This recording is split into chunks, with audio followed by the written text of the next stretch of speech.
Nepali bro एक्लैले आएर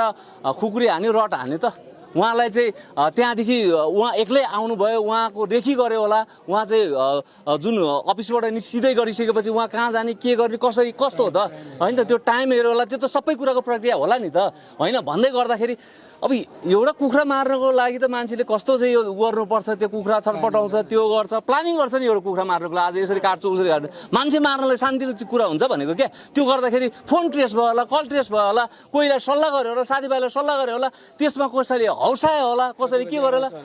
हुँदैन होला भन्नु न यहाँ कस्तो कस्तो अपराधी आज 40 वर्ष अगाडिको अपराधीहरू नेपाल पुलिसले चाह्यो भने ल्याउन सक्दैन भने क्या भनेको त यो त दिन दहाडै सिसी क्यामेरा भएको सहरमा चाहिँ घटना घटेको छ भनेपछि यो त नहुने भन्ने कुरा एकदम ट्रान्सपेरेन्सी हिसाबले सिसा जस्तो क्लियर गरेर हुनसक्छ र कोही ठुलो कोही सानो भन्ने नै हुँदैन किनभने दादागिरीको डनगिरीको गुन्डागर्दीको अब राज्य रहेन हेर्नुहोस् कोही केही होइन आम मान्छे हो आम मान्छे चाहे म भन्दैछु यहाँ अलिअलि पार्टीलाई पनि मोटिभेट गर्ने गरेर चाहिँ राष्ट्रिय स्वतन्त्र पार्टीको क्रियाशील सदस्य लिएको रहेछ भन्ने खालको विपक्षका मान्छेहरू हुन्छ नि म यो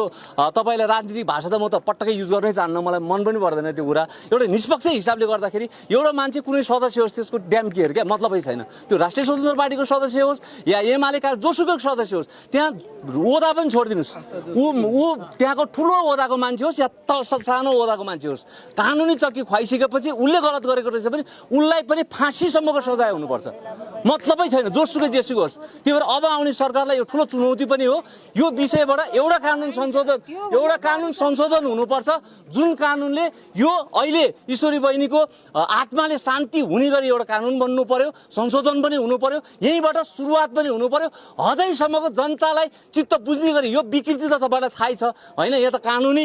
घेरा बनाउने अनि त्यसपछि त्यो घेराभित्र बसेर खेल्ने क्या यहाँ पुरुषको मात्रै गल्ती पनि छैन महिलाको मात्रै गल्ती पनि छैन यो चिजलाई चाहिँ ट्रान्सपेरेन्सी रूपमा हेरेर दुईटा टेबलमा वारी र पारी राख्ने बिचमा आफू बसेर अनि न्यायिक कुराहरू त्यहाँबाट निकाल्ने जसको गल्ती छ त्यसलाई चाहिँ हदैसम्मको कारबाही हुने गरी चाहिँ कानुन ल्यायो भने मात्रै यस्तो घटनाहरू अब नघट्ने हुन्छ त्यसकारणले यसको लागि चाहिँ अब एउटा नयाँ तरिकाबाट जानुपर्छ राज्य भनिरहेको छ मलाई